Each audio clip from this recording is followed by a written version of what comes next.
Hello, everybody. In today's podcast, we are going to have a conversation regarding the Sumerian civilization. And for this reason, we have a special guest. We have invited my friend, Dennis Woods. He is a history major at the University of South Florida, and we are going to be discussing different topics related to the history of Sumer, their gods, their temples, some of their legends, traditions, and a lot of the let's say gifts, if we want to call it in a certain way, that we got from the Sumerians. And he will be helping me in this talk. He will be giving us some insight regarding ancient Sumer. Hey, Dennis, say hi to our listeners. Hello everyone. How are you doing? So, Dennis, could you tell us a little bit about yourself? Like, what are you studying? What kind of history are you interested in? Well, as you know, my name is Dennis Woods, and I am a history major with a minor in foreign languages. To be honest, as a historian, as a true historian, I'm interested in all history. All history in its forms, ranging from ancient Sumerian history to history of 20th century Europe. Because as a historian, in this class that I'm taking right now, Theory and Methods of History, it teaches me to look at history in a variety of ways. So why be narrow when you study history? Why not be open and complex? So as a historian, I'm interested in all history. Okay, that sounds great. So, let's jump into the topic for today's podcast. Let's talk about the Sumerian civilization. When we mention about Sumer, we are talking about the first civilization. We're talking about 4500 BC, between 4500 BC up to 1900 BC. Could you tell us a little bit more about the origins of the Sumerians? Well, I know the Sumerians emerged in the region of Mesopotamia, which is a region encompassing modern-day southern Iraq, I believe. Now, the reason why you see, in northern Mesopotamia was divided into two separate subregions.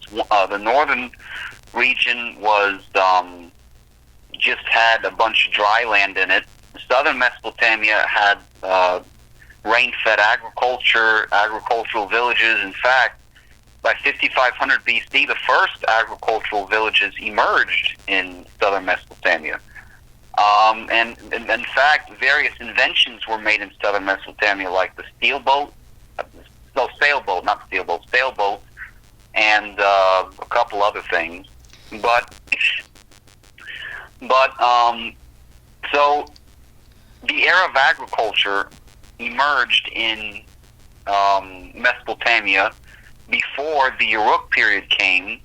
I believe I forgot the date, but the Uruk period was when the first city-states emerged, like I think Sumer. You mentioned the Sumer, and I think Umma and Lagash, and but at the same time, the first kings emerged during that period. So then, and we can say that we have then different periods in the history of Sumerian or Mesopotamian history. So we have the Ubaid period, we have the Uruk period, we have the early dynastic period, as you mentioned, the Akkadians. Can you explain a little bit more about that? Let me see. Early dynastic. I think the early dynastic. I can give you an example of early dynastic. Like, for example, the Stele of the Vultures. The early dynastic period was the era of kings, essentially, because dynasty means a kingdom. So the Stele of the Vultures, the story revolving around the two ancient cities of Lagash and let me see, Umma, I believe. But what it was is this treaty. It was a treaty that favored the city of Lagash. Now, the king of Lagash, I forgot his name, but he made the king of Umma take an oath to not take a certain amount of territory the fields, in other words, surrounding these two cities. He made the king of Umma swear not to take a certain amount of territory. In Sumerian terms, it's the Shushgal net. He laid the Shushgal net, which is a humiliating defeat for the king of Umma. And if the king of Umma violates that oath, then a serpent will rise from the earth and bite his foot off. Which, well, that's bad, as you know. But yeah, so that's I think the best historical example in the early dynastic period, if you ask me. So we can say that before the dynastic period, then we had what were called priests, and there was a certain point in history in which certain people rose between the common people, and they became kings, and they replaced the priests. Now they didn't push them away totally, but they took control, and then we have the appearance of temples, and priests were reduced only to the religious life in society, and kings took actually control. As you just told us, this incident between Umma and Lagash, and this kind of treatise, because we observe indeed that many conflicts arose at this time between these important kings. Could you tell us a little bit more about what we know in history and archaeology regarding the Sumerian king list? What is about? What period? Well, I mean, let's not forget that, let's compare and contrast here. So I'm going to jump ahead just a little bit. So the Sumerian people were plagued by insecurities because, the Sumerian gods were, very strict, and they weren't really, they weren't really caring that much for what the people wanted. So, the people had to bend their backs, go out of their way just to make the gods happy. And so the Sumerians were, very insecure-like people. The priests, like you said, the priests actually were the main people in all of the city-states, actually, because the priests had to rule the cities as representatives of the gods, not as the main representatives of the cities. So, but I'm looking for the name of the architecture that they used in all of their cities to worship the god. I forgot that name. What is it? The ziggurat? Yeah, the ziggurat. That's right. But so yeah, I mean. So we have the ziggurats indeed, where this kind of constructions that later on were used even as temples for their gods. That's correct. But with the people of ancient Egypt, the Egyptian gods were much more caring towards the people. So they actually were much more secure, and they had a better military.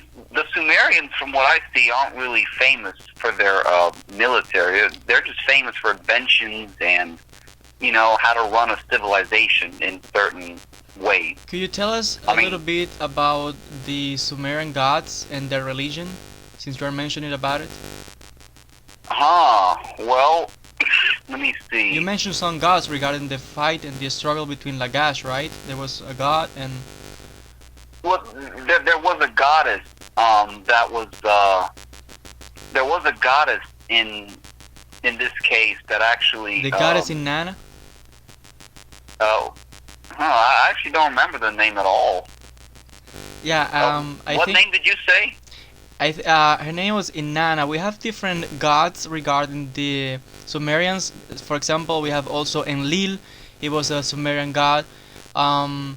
We have that indeed the priests at some point, as you said, had a monopoly with religion, with their temples, and you said that they were indeed representatives of the gods, meaning that whatever the priest said, it indeed was obeyed.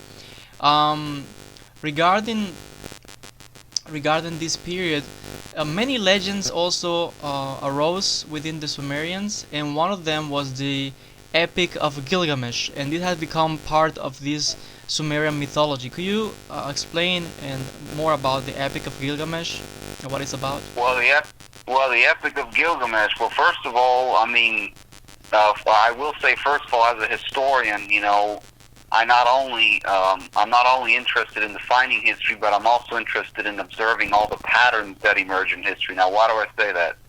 Now, Gilgamesh. I mean, I compare Gilgamesh to the ancient Greek warrior Achilles. Now, why do I say that? Gilgamesh was actually, well, he was a bully, and Gilgamesh he was a great fighter, but he was arrogant, and whenever he wasn't fighting, he was bullying everyone. And the people of Sumeria, they prayed to the gods to make him fight so he wouldn't bother them. And then he eventually met this giant-like man. I forgot his name, but he fought Gilgamesh, but Enkidu. neither of them won. Enkidu. Huh? Enkidu, that's what, yeah. But he fought Enkidu, and neither of them won. It was actually a stalemate. So, I mean, but they eventually formed an alliance, and then there was this the Sumerian goddess of love came along and wanted Gilgamesh to be her lover. But Gilgamesh refused, and then so the Sumerian goddess came up with a plan. I think she was the daughter of Anu, the Sumerian god Anu, if I'm not mistaken. And then she came up with a plan that eventually killed Gilgamesh's friend, Enkidu. I don't remember the specific details, but that was the plan. Do you remember this goddess's name? Yeah, regarding the Epic of Gilgamesh, we have to remember also that indeed seems to be a story with showing the fragility of the human beings.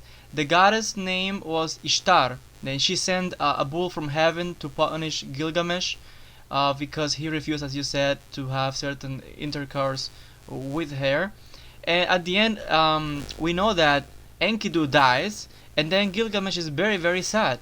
And then he goes on a journey trying to find the source for eternal life. And there's a whole story, right? How even when he found, they talk about the man that actually survived the flood, and they talk about the great flood. Can you tell us about that more? The Great Flood? Yeah, we remember that You summer mean, was you mean placed. when Noah was on his boat? Well, we know that Noah is a story that it seems to be that came later on from the Mesopotamian religion, but we have to remember that Sumer was located between two great rivers, the Tigris and the Euphrates, and many floods actually happened. But we have in Sumerian history what is known as the big or the great flood, meaning that something big happened around this time, and we find this actually in the Epic of Gilgamesh. And he goes to find this man, right? Ushnapistim. Ushnapistim was the man that they said survived the flood. I'm not And really... and actually we know that Ushnapistim tells him, look, the gods turn me into immortal. I have immortality, but you should know that there's no way for you to attain immortality. Because remember that Gilgamesh, when he saw his friend Enkidu, he passed away, he said, if this is life about suffering, and the gods can punish you and you just die, no, I have to live forever. But then Ushnapistim tells him, look, there's no way you can get immortality, because it was me that actually I was lucky technically to get immortality. But he tells him actually there is some kind of herb that if you get it you could actually live for a lot of years. And he got this herb, this kind of plant, and while returning back home, actually he got into a river, a source of water, because it was very hot during the day. And while he was in the water, a snake came and ate the herb, and then he was actually like brokenhearted, because after all he went through, now he lost his source of living more technically. So in other And words, yeah, he's also, yes. he takes a Frankenstein-like approach. I mean, he doesn't want to die. He wants to live forever. It's like Frankenstein. Well, technically that's the nature of human being. No one wants to die, but it shows us the impotence in front of the gods. Now, when as we mentioned before, can you elaborate regarding the Sumerian king list? Sumerian king list. Yeah, that appeared during the Babylonian period. What we know about how long their kings used to live according to them. Do you have some information about that? No, we didn't study about Sumerian kings. Yeah, well, But actually, there is a Sumerian king list that we have records of. Is actually a very ancient source, but the one that we have now is simply copies and copies during the Babylonian period, which is a later period, and they describe for us the Sumerian kings. But the way it describes the Sumerian kings is very different, because they tell us that these kings used to live hundreds and thousands of years, which technically, from a logical and rational way of thinking, doesn't match with reality. It says that these kings used to live hundreds, 500, 1,000, even more years. Now, this is very similar. No doubt found on. Sorry to interrupt you, but I mean, they're no doubt found on the Sumerian clay tablets, right? They're kind of connected because yes. Yeah, because they're no doubt. I mean, don't forget the cuneiform was invented 3,000 BC. So these kings were no doubt found on the Sumerian clay tablets, right? That is correct. And could you elaborate about the invention of writing, where it appeared, and what's the name? Well, I mean, as you know, was, as I said, one of the earliest systems of writing invented by Sumerians. But physically, it's distinguished by its wedge-shaped marks on clay tablets. It's made. It actually kind of reminds me of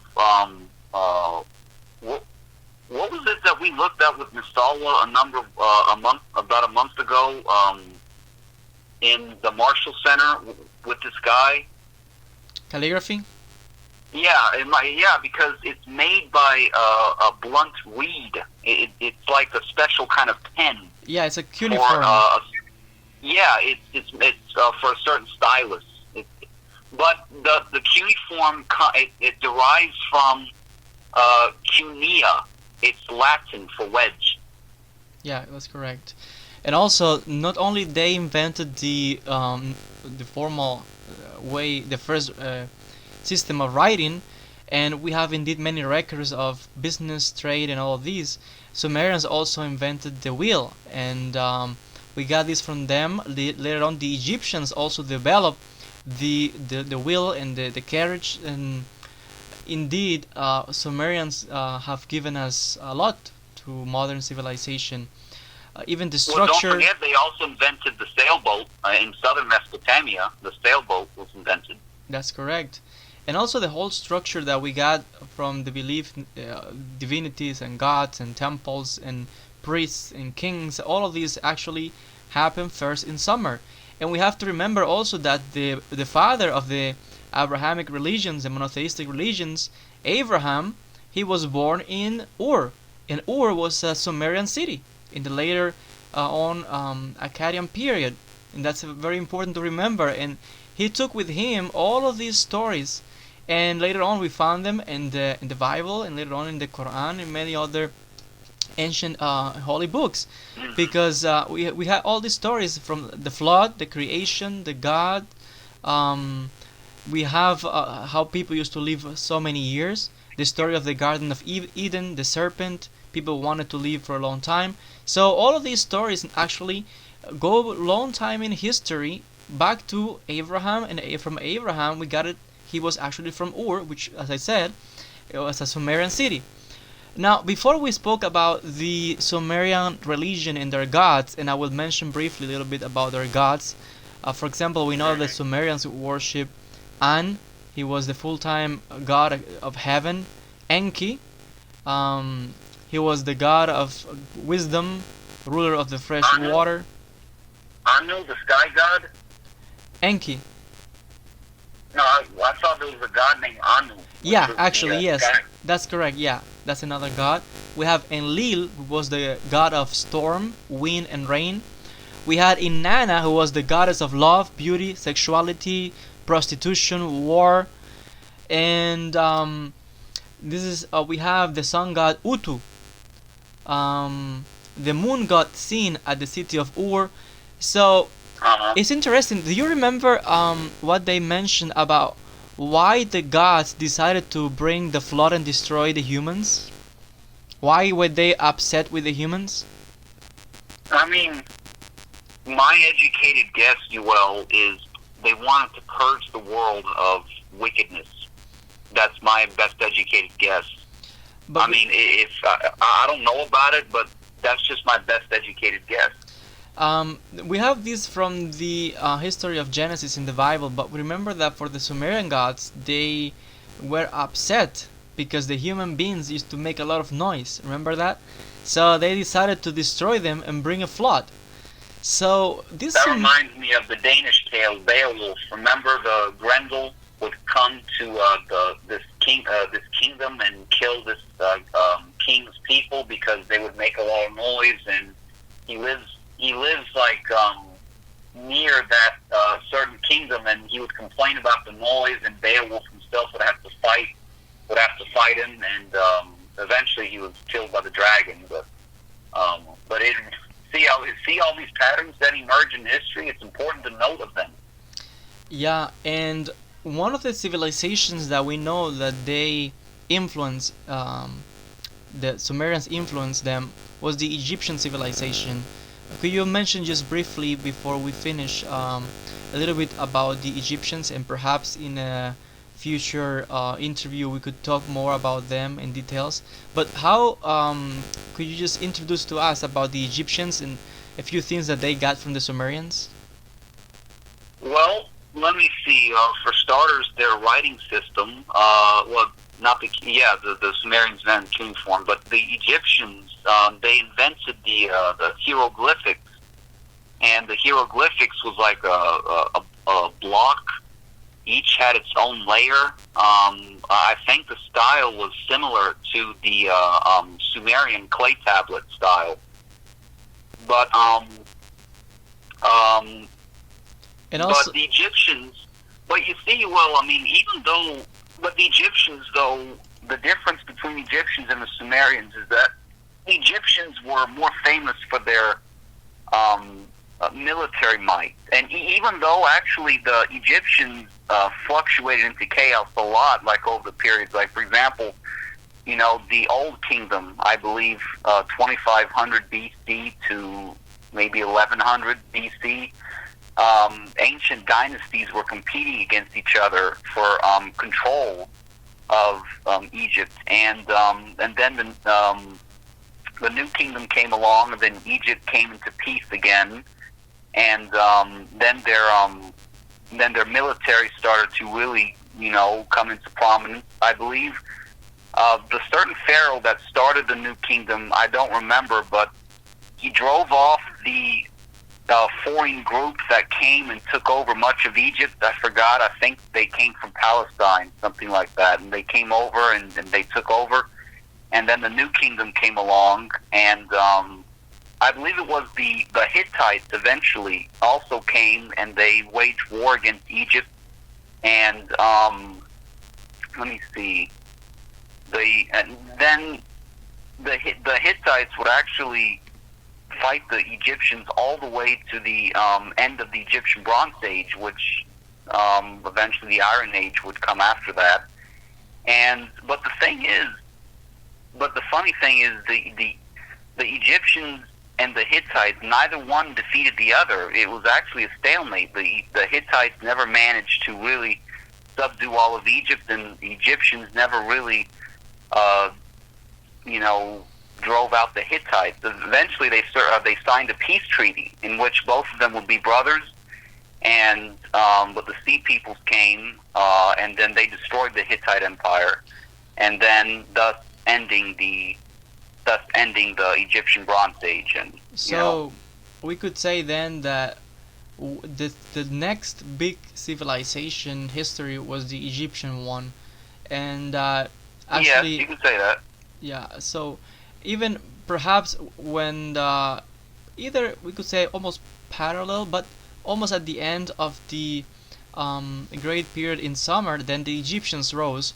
And what we know is like, yeah, as you describe some of their early history and some of the big struggles, and how they even inherited many things from the Sumerians, and how they even developed and improved and became a big military superpower.